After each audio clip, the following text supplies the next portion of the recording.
Are we on? Oh, we're on. The mic works. We love to see it. Hi, everyone. I hope you have had a great day so far. And this evening, I'm super excited to be speaking to Aradhna. Remember, if you have any questions, at the end we'll be doing a Q&A. But until then, it's my time to kind of grill you. No, I'm joking. I'll be nice. So for anyone joining us today, could you just talk a little bit about what it is that you do for the Radio Academy? Yeah, good question. Hi, everyone, and thank you so much for coming out on what's turned out to be a bit of a dull day, but I really appreciate it. I'm really pleased to hopefully get to speak to all of you afterwards as well, so do hang around if you can for a bit. I'm Aradhna. I'm the Managing Director of the Radio Academy. Have been for 1 year now, so an exciting moment for me. I feel like we need to gas you. A year. That is the whole achievement. Yeah. I could just let you sit there and be like a year and just keep that simple. Just saying. So what does a managing director actually do? Basically, I'm responsible for the ongoing maintenance of, like, looking after delivery of everything that the charity does, make sure the charity stays healthy, make sure that we're there fulfilling our charitable mission, which is to support excellence in UK radio and audio. That means look after all of you, all of the people who work in podcasting and radio and streaming and music, behind the scenes, in front of the mic, in technology, in news. The people are what make our industry, and so the Radio Academy is there for those people, and it's my job to make sure that we actually do that.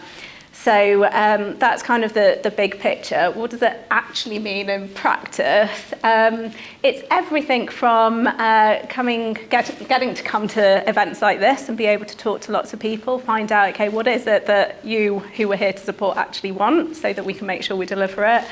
It's managing a team who are utterly fabulous to be able to hold events like this, all of the behind the scenes, to work with the festival team, to work with the ARIAs team, to make sure that we can keep putting on the events, and that's, checking the catering, checking the train times and booking the hotels. Honestly, it's a very, very, very small team, so it's very, very much not all glamorous. It's also, picking up the boxes and tidying the room and putting away the chairs afterwards as well. I do a lot of that. I keep a lot of stuff underneath my desk at home as well. There's a bit of that. So it's definitely the glamorous with the rest. But you know that because you all work in radio, and we all have to do a little bit of everything, don't we? And it's never as glamorous as it looks from the outside. And it is also a little bit of, getting stuck into a spreadsheet and making sure that that we're looking after the business and that we're staying, healthy. We're doing things economically, we're doing things sustainably, and looking after the life of the charity. Wow, so definitely a busy bee then. You're definitely getting things done. So that's your role now, but not everyone might know your journey into audio and your background in audio. So could you talk a little bit through how you got into audio and what kind of things you was interested in beforehand? Yeah, so I have a bit of a different route into audio, especially here at the Radio Academy. So I was an engineer. Any engineers in the house? Anyone in technology? Woo! So I studied engineering, but I didn't want to sort of go and do something really technical. And actually, my first love had always been dancing and theatre and, stories, writing and performing. And so it was really exciting when I saw that there was this job at the BBC, which was a BBC engineer. And I kind of thought, I didn't even know that was a thing, because I thought of, in media, that's all about being on telly, isn't it? So as a radio engineer, that means that you're supporting all of the equipment and the technology in studios and production areas, and making sure that, all of this brilliant audio that we're making actually goes out to listeners. And then I've worked for about 20 years doing all sorts of different things and have really moved around a lot. So I'll just sort of highlight a few things. One of the best moments in my career, and I'm sorry to say it actually wasn't in audio. I sort of had a brief foray back and forth, I go, to TV. And I was looking after project managing part of our delivery of the Commonwealth Games at the BBC. in 2014 when it was in Glasgow, and it was really cool because I was looking after a team to get TV channels on air so that we could play every single sport on any channel. It's all very relevant with the Olympics just gone, and it was really cool because I got to go home and turn on the TV and be like, I did that. Or I didn't do it, but I asked the person who did it to do it. So it's so funny though when you're explaining to your family, like, I did that. They're like, what? You're in the car? No, I just got it on the TV. Yeah, I love that. I worked in training and development, where I really found a love for developing people, and that goes beyond sitting in a classroom and talking about here's the latest equipment, here's how it works, this is how you use it, to actually this lifelong learning and a passion for developing people. And that's not just training, but that's about connecting people with different ideas, with people outside of their usual circles, connecting, for example, people from the BBC with commercial radio, which is just a different world if you've kind of grown up in a very particular environment and team and you're sort of head down working on your project. It's really enlightening in terms of your personal development and professional development to then just build this network with other people with the same passions and interests and skills as you, doing it in really different ways, and you learn such a lot. So that's where I think I really learned this kind of sort of, I don't know, just this thing where I just wanted to bring people together, get different people talking about their job and what they love about it and how they do it, sharing ideas, inspiring each other.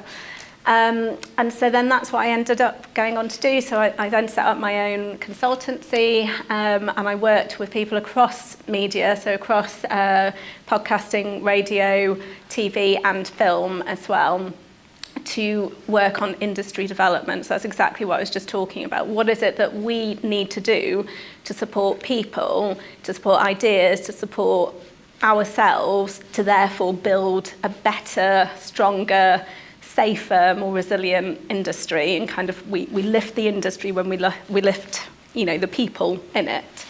So that's what I've been doing as a consultant for the last few years, and then a year ago now, the Radio Academy, it was such a natural fit to be able to come here and live that and be in this independent charitable position where our reason for being is to connect everyone in the industry and to work with people and look purely at, okay, I'm not coming to make programmes, you do that really well, I'm here to look after you and what you need to do that bit of it.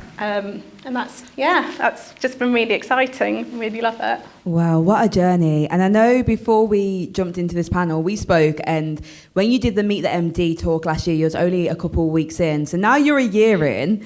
What have you learned about the industry whilst you're in this role from this lens? Yeah, really good question. I feel like everything in a way. I mean, for all that I've worked in this industry for 20 years, I do truly believe in lifelong learning, and I just every encounter with a different person, I'm learning something new. I think probably in particular, being in this role and having kind of the unique perspective and being able to have the conversations I have here, I am rediscovering like a real joy for audio. I have to say, you know, it was my first job as a radio engineer. As I said, I move around a lot. There's just an excitement and a creativity in creating audio. So that's been one thing, but also just how much joy there is for people who are doing it. Which does make me feel even more passionate about needing to make sure those people are looked after, because I think you can fall down this hole of, well, I love doing this, I'm privileged to be able to do this, and you know, as my job, and it's what I need to do, and I get to do it as a career. But then you can fall down, oh, okay, well, I have to do whatever it takes, and you know, you just think, well, who's looking after you while you do whatever it takes? You know, how are you being supported to look after yourself? So I think that's one thing, kind of the joy in it, and therefore the need for us to look after each other. I'm learning a lot about kind of the new and exciting ways that we can collaborate. I think with my background of having, worked across lots of different parts of the industry, it's sometimes as a business, which, the entertainment industry is one of the biggest industries in the UK economically, which is something that we don't say enough and we should be incredibly proud of, and we should shout louder about, our place in society and what we do. For all that, whether you work in, speech radio, whether you work in music streaming, whether you work in, individual podcasts or things, it's almost like you're in a completely different world, a completely different business with each thing. Everything has its own little business model, and you've got to learn all of these different things. And there's, it's a lot. So I'm learning a lot about how all of those different businesses work. But what I was going to say was I'm learning about where there's some really interesting opportunities, a lot of which have been realised, I would say, only just in the last 5 years or so, with the changes in the industry, the changes in consumer habits, the changes in how we're responding to that, how technology and production and creativity are working closer together, and where we're finding those kind of ways to cross traditional barriers. For example, visualization and just bringing TV and audio a little bit closer together in a way where it's just like, we're in the business of storytelling. Let's not get caught up in what the medium is to do that. I think that's something that I'm learning kind of how to navigate that, and I feel quite excited about it. And I think we're only on the start of that journey as well. I think it's definitely exciting with the whole visualization thing. Some people are really anti it. Some people are like, what? You have to film everything in radio? I'm like, yeah, we kind of do now. I really like the point that you mentioned as well about looking after one another when it comes to the industry. And I can't speak for everyone, but I do think sometimes we can get in that headspace where it's like, oh, well, if I don't do this, even though I'm really tired, if I don't do this, I'm going to lose out on an opportunity. How would you advise for someone to look after their headspace as well as still trying to work hard and get those opportunities? Yeah, I hear you. It's really hard because it is very competitive. The first thing I'll say, you probably heard other people say this a lot, and it's easier said than done, I appreciate, but is to be really honest and brave to be able to say no if you need to. And to be honest with yourself about, can I take this on? Is this right for me at the moment? And trust that another opportunity will come round and it will be better because it was the right one at the right time. Or, to have a discussion and say, okay, well, I could do these bits. Is there a collaborator that I can work on? Can we share that? And I think that actually goes beyond creative projects to, things like being able to job share more and have part-time working and flexible working. I think they're really important for, having balance and having more job opportunities as well. The other thing is I really think, I can't emphasize enough how much you just have to have a life outside of your job. I fall really foul of this, especially in this job. It can take over everything. We're all really special people. You get to have, a lot of my good friends work in the industry. A lot of my good friends I've made from working in the industry. And you've got to sort of stop yourself sometimes and not let work take over and just, have a hobby, have something else that you do that can just lift you out of it a bit. And then the third thing is find your allies, find the people that you can go and sort of just say, oh, today's been a bit hard. It's so true. But do you think it's wild when you meet up with radio friends, you're like, we're not going to talk about radio, and then you spend the whole time just talking about radio. Yeah. We're just geeks, we love it. We actually love it. So of course we're here in Birmingham. This is so lovely to be here in Brum. How important then is it to you that the Radio Academy is doing things for outside of London? Because I think now the industry is really actually moving outside of London, and it's nice. So how do you feel about it? I'm really glad that you see that change, because I am. It's one of the top things that from day one of coming into this job, and something that I've done a lot sort of through my other work, my consultancy as well, kind of reaching out outside of London. I think it's really important, and it's not just important because it's a nice thing to do. You know, we can't exist as this incredibly successful industry and have sustainability if we don't do that, because you're missing out on like most of the country's worth of talent, and you're also missing out potentially then on properly reflecting and representing most of your audiences, which are all across the UK. So not only is it like vitally important as you know, as a business case, but it also it makes for a richer, more interesting place to work, because you have different conversations, you meet different people, you have different accents, different faces, different voices, and also different issues, different tastes, different trends. So you miss out on all of that if you don't engage, you know, within your industry with workers outside of, you know, one hub.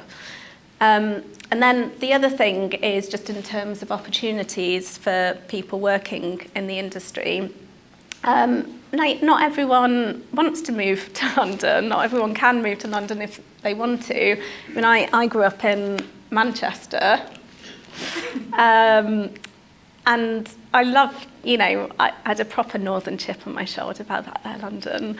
And I did move to London for the job, and I spent about 2 years loving it, I have to say, but telling everyone who would listen how amazing Manchester was and how they didn't understand. And actually, you know, London's my home now, and I love it. I've been there for a really long time. But I feel quite strongly that, you know, you shouldn't have to make that choice. Well, it wasn't a choice. I mean, it should be a choice. If you go and move to a different city, and I highly recommend, you know, moving around and getting to know the rest of the UK a bit, but you shouldn't be forced to leave somewhere, especially when there's only one place you can go.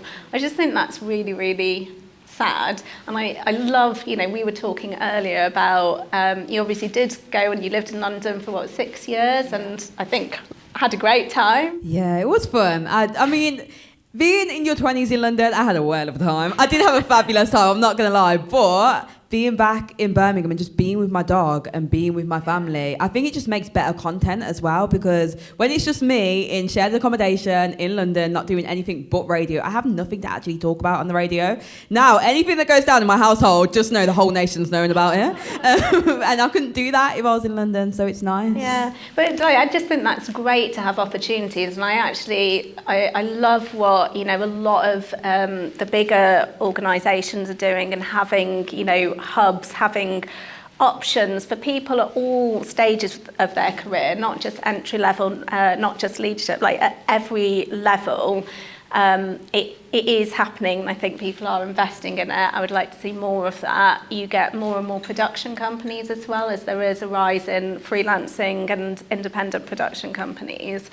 And finally, this embracing the technology that exists to say we don't have to be in the same room all the time. Like, let's give people the freedom to be able to work around. I think that's brilliant. And for the Radio Academy, one, we can help with that, and we have a responsibility to help with that. So being able to have events like this, so it doesn't feel isolating if you're outside of those hubs.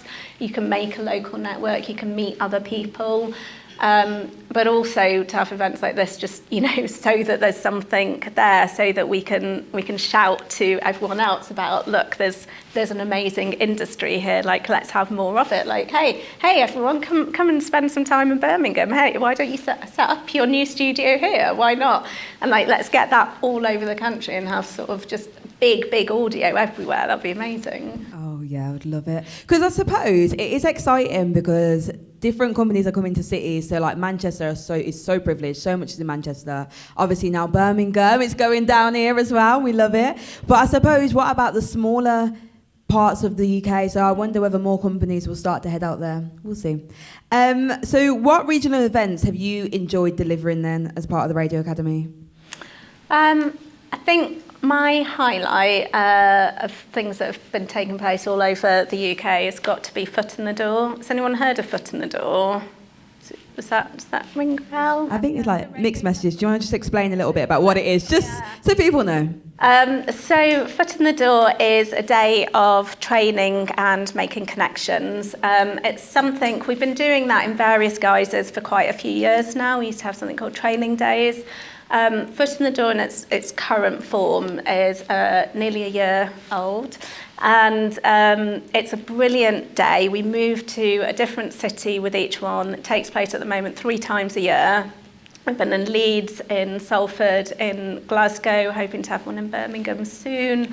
And it's aimed predominantly at, I would say, early career people. But actually, what I've discovered from going to 3 of them now is that I learn something at every single one of them. Because, as I said, lifelong learning, you don't know it all. What about, you've been in the industry 10 years as a producer of live breakfast radio, and you've been experimenting with podcasting or with a pre-built program. You know, there's so much to learn that never ends. So I'd say we try and reach out to those people who are maybe working in volunteering in community radio or in student radio, or are independent podcasters, or maybe people having a career change or returning to work after a break.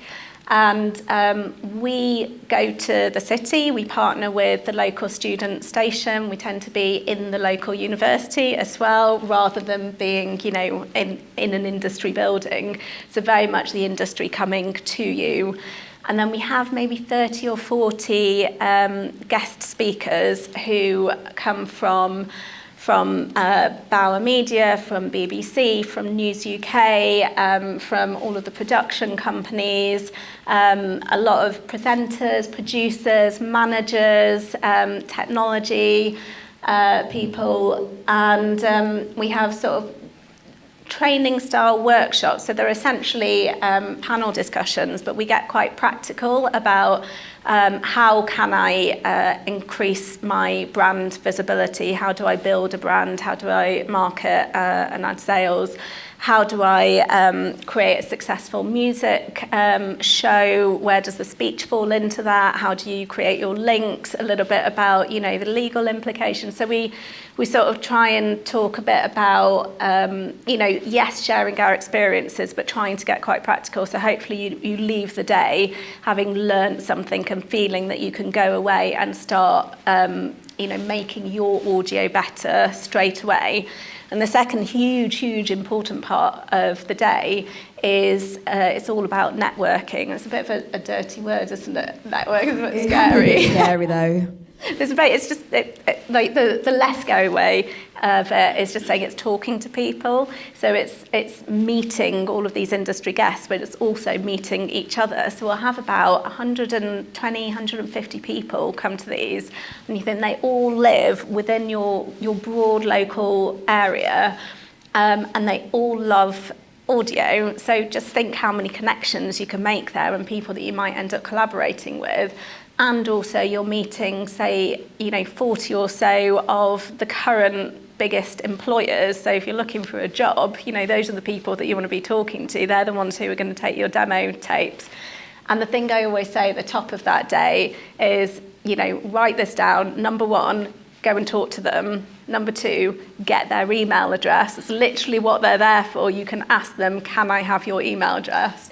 And number 3, follow up with them, actually write to them, because they're there. They've taken a day out of work of managing, you know, all of their stations to come and meet you because they want to, because they want a piece of you. It's not just the other way around. They want you to come and work for them. They want to find the best new talent. So that day has absolutely got to be one of my highlights. I'm so proud of it. It's such a buzzing day, and I think that there's been a lot of success stories as well. People who have met at Foot in the Door, who've gone on to work at the Love Supreme Festival, you know, for Jazz FM. We had someone shadowing Jeremy Vine on Radio 2. So, you know, this works all because I talked to them, got their email address and then followed up. And I love that that's taking place all around the country and that the industry is going to those cities and meeting people and spending time there. That sounds fab. Please do bring it to Birmingham. Bring it to Birmingham. I want to see all of you there. I love that you spoke a little bit about networking, because networking can be very, very awkward, and especially can feel a bit awkward as well when you're already in the industry and you come to an event like this. And we don't always have loads of events like this in Birmingham. So what advice, like what is your top tip? I know you gave 3 actions, but how to actually approach that first initial conversation with someone when you're in a room. So when we all finish this panel, what advice would you give to people? I would say, firstly, it's something that someone said to me is it can be a bit scary, and sometimes you might go with a friend. Keep your group open, like always, you know, say like if you've got 3 of you and you end up forming a triangle and then you're in this little circle, no one can, there's no in, and I might come and I'm like, oh, they look like they're having a great time, I'd love to meet them. So just open it up and be 3 corners of a square rather than a triangle, and then there's room for someone to come in and actually say hello and talk to you, and sort of, you know, be open. If someone's hovering, you know, turn and smile at them, and it's just immediately, just remember they're all as scared as you are, so it's just nice for them to then be able to have a bit of an in. And equally, if you're there by yourself, look for those ins, because actually probably someone's consciously thought of that and thought, oh, I'm here because I want to meet people, and it's really nice talking to my friends, but I'd love to meet some other people. I think how do you actually then go up to someone? I think you can just, like what I do, so I don't know if it's right, but it's what I do, you tell me. I just walk up to someone like, oh, hi, I'm Aradhna, I don't know anyone here, can I talk to you please? It sounds a bit silly, but I've never had anyone say, no, go away, that's really weird, like, not yet. So just, you know, be brave, be okay with being a little bit vulnerable, and just go and say hello. When you're talking, I think it's, you know, it's always good to find the common ground, ask questions, something, you know, here's a what not to do. It's not nice when you're always looking over someone's shoulder looking for the next person you're going to go and connect with. Like, that's the old school networking, which is what makes it scary. Oh, I've got to go. I've got to meet all of the most important people in the room. I've got to pocket their business cards, see what they're going to do for me, and then leave. It's not like that. It's about making a connection. And I've met people at events like this where you just sort of vaguely stay in touch. It's so easy now because all you have to do is just connect on LinkedIn, and that's it. You never even have to email them if you don't want to. And then maybe a year in the future, you'll be working on a project and like, oh yeah, I remember I met that person, you'll reach out to them. So it's like it could happen a year later. You never know who you're going to meet. So don't just discount someone. The counterpoint to that is that it can be a bit awkward if you get stuck. You know that feeling? You're talking to someone, you just sort of like, I've literally been talking to one person for the entire night. It's so awkward when that happens. I think it's okay to say, it's been really nice to talk to you. I'd like to meet some more people, love to stay in touch, you know, here's my LinkedIn, and then move on. I think just, you know, honesty is best. And then just move on. Thank you, lovely to talk to you. Have a good rest of night. Stay away from me today because I am such a chatterbox. You will not meet anyone out. No, I'm joking. So, of course, the Radio Academy membership is £3. What do you actually get for that? Yeah, I tell you what, you get more than a cup of coffee. So it's £3 a month, £36 a year. It's first and foremost a way to belong and feel part of this brilliant audio community that we're all in. It supports the charity to support you. It gives you access to events like this that take place all over the country several times a year. You get discounts to some of our paid events. So for example, Foot in the Door costs £6 and includes, you know, drinks and refreshments and all sorts. It pays for itself. It's £12 if you're not a member, so that's a bit back for your membership, but also gives you access to those member-only activities that we do. You can go to the festival, that's members only. Our awards every year, the arias, whether you want to enter or whether you just want to come along on the night and get inspired, meet some people, they're member-only events. And then also you get access to all of our resources online. So we've got over 100 videos of panels, loads of leading experts from across the sector sharing information about what they do, just sort of that kind of gold dust, people like you talking at those events a couple of years ago. You can watch all of those. They're all free for members on our website.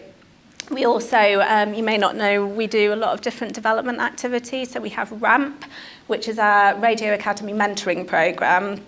Again, you have to be a member to apply. This is an absolutely fantastic programme that we run at 6 months. It's for people at that sort of mid-career level. So, I said you might have been in the industry 10 years, and you're just thinking, well, what next? And it's like, is this just me now until I retire? I want to grow, I want to do something else, or I'm not quite getting that next promotion that I want, or I've just got a big promotion and I'm really scared. So it's mentoring, but for those people who are kind of, at least 5 years professional experience, maybe even 10, to be able to take the next step in their career. And it's something that nobody else does. Really important. So do check that out, because it's going to be opening for applications in the autumn. You can apply for 30 under 30. In fact, you've got another 4 hours because it closes tonight. So if you know somebody who is brilliant, who is under 30, it could be yourself, it could be someone that you work with, please do consider nominating them or yourself for 30 under 30 in the next 4 hours. And as I said, we run foot in the door. We have events like this. I'd really, really love to hear as well what else you'd like from events like these. What more could we do? What would you like to come to? Who would you like to hear from, other than just me? And let's see if we can work together and make that happen. Amazing. The mentor scheme as well. I've heard such good things about it as well. So what else then would you like to achieve for the Radio Academy? So many plans. I think, I said from the beginning, the reason that I'm doing this is that I really, truly believe in what we do as an industry, and that stems from the people. I believe that we need to be a really inclusive, diverse, representative workforce within the industry, and I think that we've still got a little way that we can go with that. We can keep reaching out more to different regions, and again, not just outside of London, but as you said, outside of those little hubs, so you're in Manchester, okay, well, what about if you're in Lancaster, so reaching out to marginalised communities, people who've been underrepresented, people who don't feel welcome, who don't feel like they can, bring their true self to work, bring their own voice to work.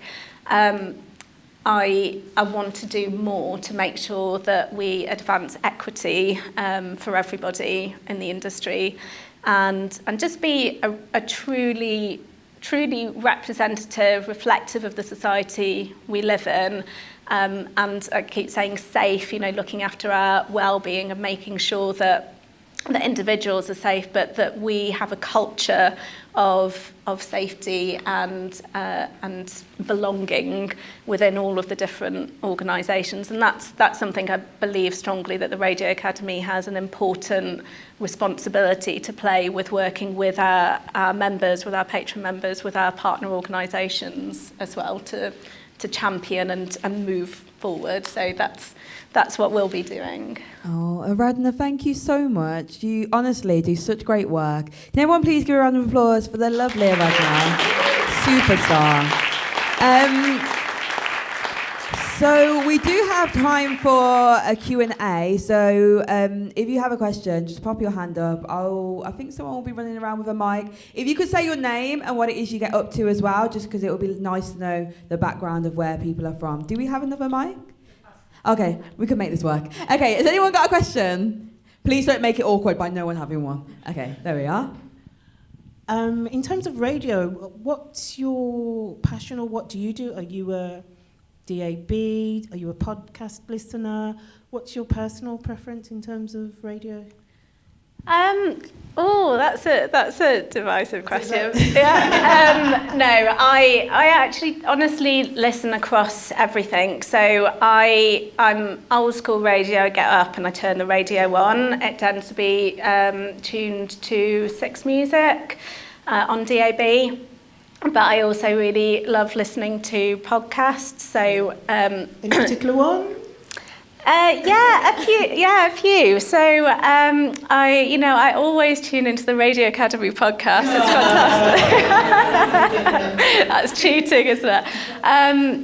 I really enjoy. I've been listening to Empire from Goalhanger podcasts, which I find really fascinating, and it goes deep. I can't take too much of it in one go because it's a lot to take in. But if you haven't listened to it, it's about looking at different colonisation through the British Empire and different countries and sort of where it came from, and it's in discussion with William Dalrymple, I think, who is a well-known historian, and Anita Rani. So it's a really interesting way of discussing it. They have this way of making it really relevant to today, although it's a history podcast.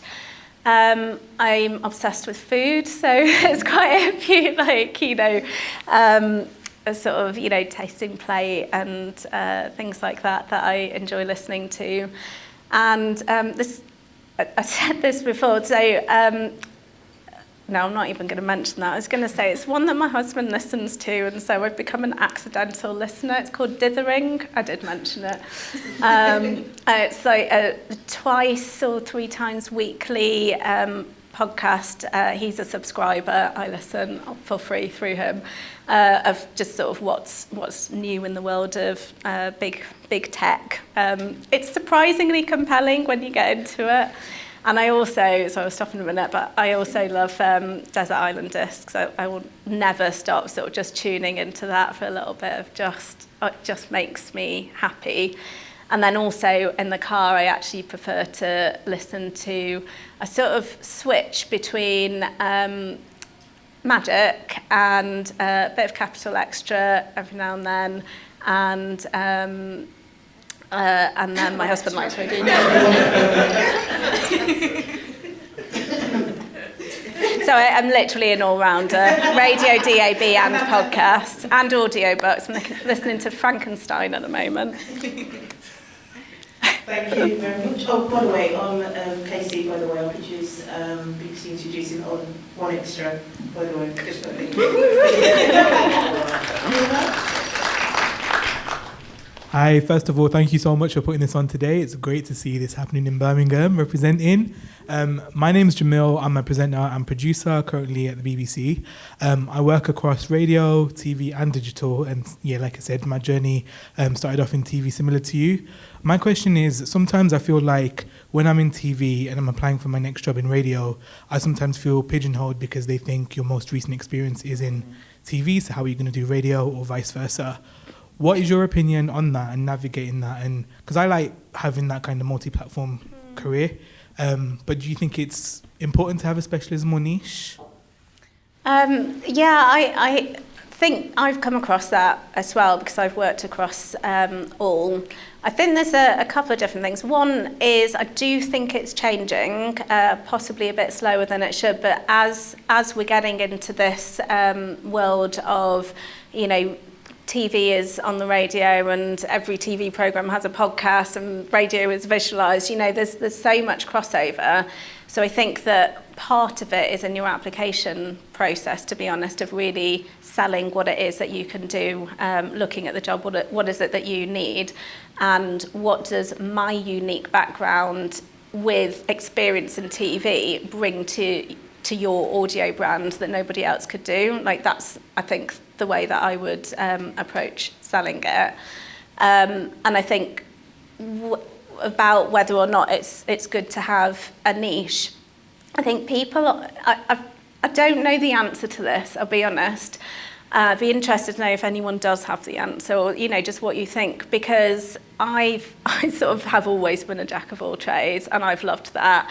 And I can chart now, looking back over 20 years, and be like, oh yeah, I understand what the journey has been now. But at the time, it was a little bit like a magpie of, oh, shiny thing, that looks like fun, let's go and do that.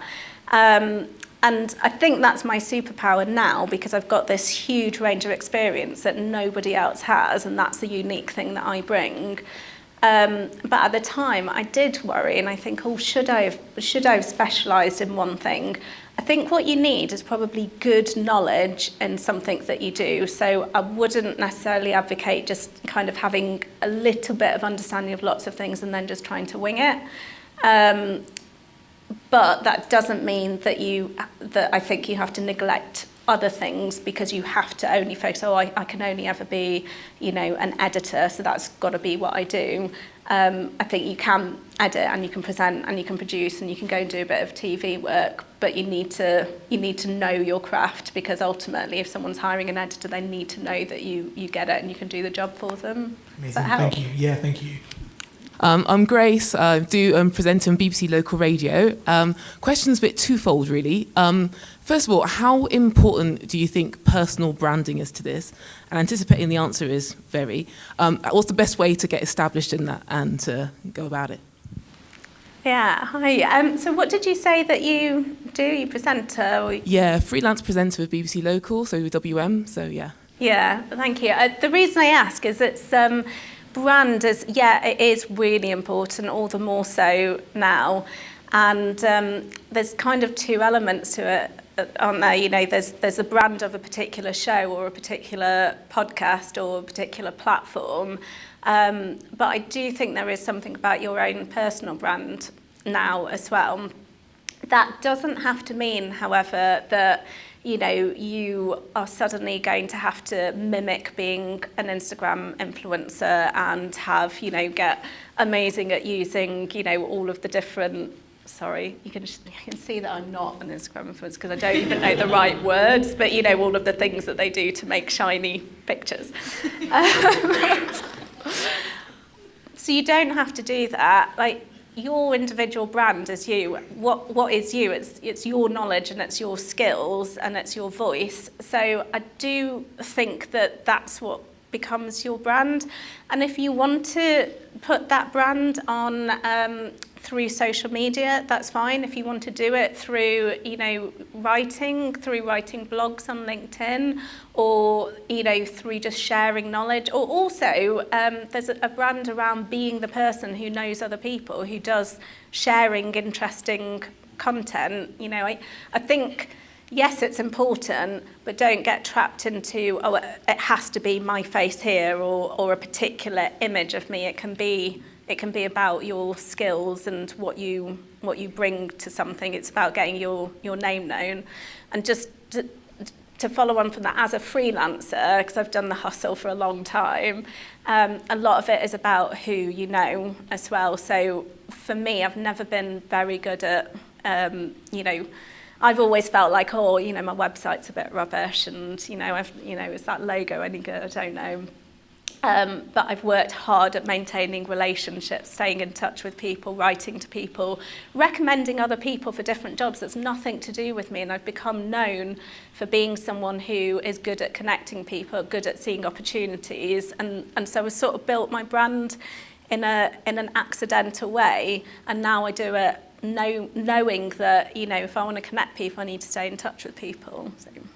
Hello, good evening, everyone. My name is Sharon. I'm with the Student Radio Association. And my question is, well, I'm guessing everybody here is already in the industry, but my question is, what opportunities and mentoring and training program does Radio Academy have for people who want to enter the radio industry? I know you mentioned foot in the door, but apart from that, is there any mentoring or training program for entry level? Yeah, that's my question. Yeah, hi. Yes, definitely look at the next foot in the door. The other thing is do look up the different resources as well, because you'll just learn so much also about what all of the different roles are. I think there's a lot more roles than people ever realise in the industry, beyond the obvious ones. We don't hold training as such. I would recommend looking up, so Audio UK is a trade association for production companies. They also run something called Audio Train, and I think a lot of them are online, and they run various training courses, and some of them are really practical, like how to use Reaper, how to, get the most of from sound design. And it's always a good way to get to know people. The other thing I'd recommend is looking up Multitrack, which is a brilliant organisation. You can apply for a fellowship, which is a paid internship with training with a production company. And the programme lasts for a certain amount of time. You get kind of quite a lot of support in that, and that experience within a production company is really valuable. There's also various organisations run similar things. So BBC Sounds has something called Audio Lab. That's also for people at that entry level. And again, it's a structured programme. So I'd really recommend those. There's probably a few others that I can think of. As a network, obviously what the Radio Academy is there for is to be able to connect you with other people. So I'm sure, pretty much everyone in this room would have one suggestion of something that they can do. I've just seen as well out the corner of my eye, I'm going to shout you out, Nina. This is Nina over here. Please put your hand up, Nina. Sorry to do this to you. Nina runs something called Unipodfest, which is in Birmingham, which is a brilliant, that's got practical training workshops. So keep an eye out for that. And there's other things like that as well. So make those connections. I think probably everyone in the room has at least one suggestion that they could give you. Have you got any suggestions for that? The pressure's on. I think it depends what you want to do. I actually tried everything, literally. So at one point, I think I was on 8 different stations. I don't know how I got away with it, but I did it. So I was like, let me try student radio, let me also try community radio, and then let me just hassle down Bauer, because that was my big thing at the time. I was like, Bauer, you are going to hire me. Now I'm at the BBC, but shout out Bauer as well. Yes, I think just really experiment and just try everything. Networking is great, but I think first and foremost you need to be able to have the skill set, and you need to go to the places that can allow you to experiment and practice, and I think student radio definitely does that, and so does community radio. So that is what I would say. Try everything, experiment, and even if you're not at the top of your craft yet, people will look at you and say, well, do you know what, you work hard, and that is the most important thing, because I might not be amazing, but you'll know that I'll work really, really hard to be amazing. So that's my tip. Everyone get thinking of yours, because I hope you're making your way around the room at the end of this. Has anyone got any other questions before we wrap up? No? Awkward silence? Okay, cool, we can do that. Okay, well, thank you so much to Aradhna. Please give her another round of applause. And thank you guys as well for coming out and listening. We really appreciate your time. Please, everyone, stay, network, meet one another. Now is the time. I know that networking can be really, really awkward, so maybe just, I don't know, make friends. And thank you so much again, and everyone get home safe.